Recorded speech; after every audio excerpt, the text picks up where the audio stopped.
Bonsoir à tous, bienvenue, nous sommes le jeudi 12 janvier. Nous partons tout de suite en Terre Sainte, le long du Jourdain. C'est sur ce fleuve que Jésus a été baptisé. Nous commémorions cet événement il y a quelques jours, c'était le 8 janvier. Comme chaque année, un pèlerinage à travers le désert jusqu'au Jourdain a même été organisé pour célébrer cette fête. Une équipe de la custodie de Terre Sainte était sur place, regardez. Un pèlerinage à travers le désert jusqu'au fleuve Jourdain pour célébrer la fête du baptême de Jésus, dimanche 8 janvier 2017. Cette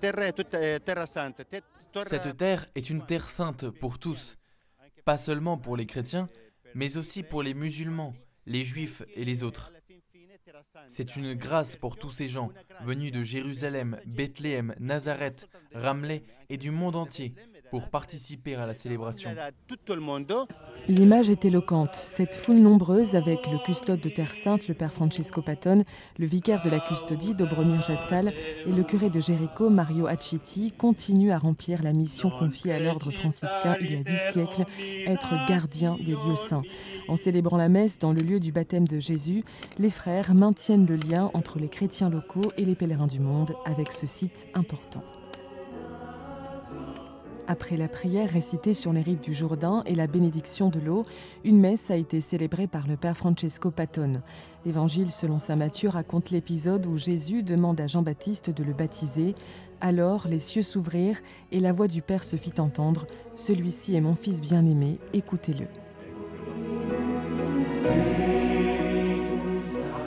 Au cours de la célébration, Georges et Lucas, deux petits-enfants des paroisses locales, ont reçu le sacrement du baptême avec l'eau du fleuve Jourdain.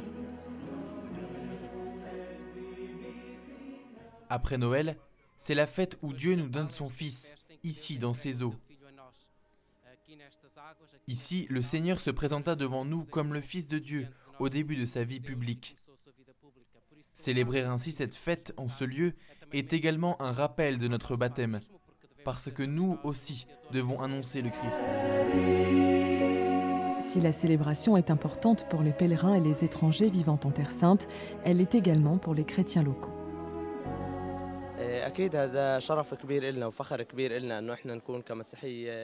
C'est un grand honneur et une grande fierté pour nous d'être chrétiens en Terre Sainte où Jésus a vécu. Le pèlerinage se poursuit avec la visite du monastère grec-orthodoxe construit sur le mont de la Quarantaine. Ce nom est lié au souvenir des 40 jours que Jésus passa dans le désert avant le début de sa vie publique.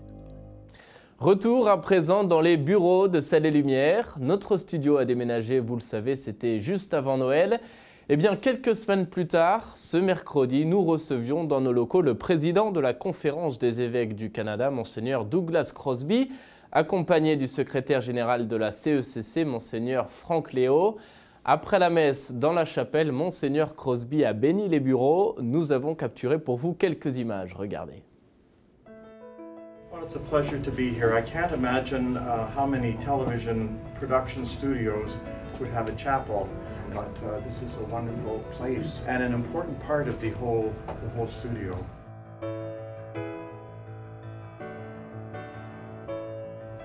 The job of Salt and Light Television is to announce that good news, is to point out where it happens, so that people know that the news is good.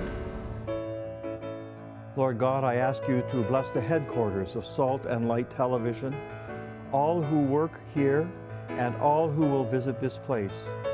May they be blessed with health, kindness of heart, gentleness, and the keeping of your law. Fill them with the light of Christ, that their love for each other may go out to all. We ask this through Christ our Lord. Amen.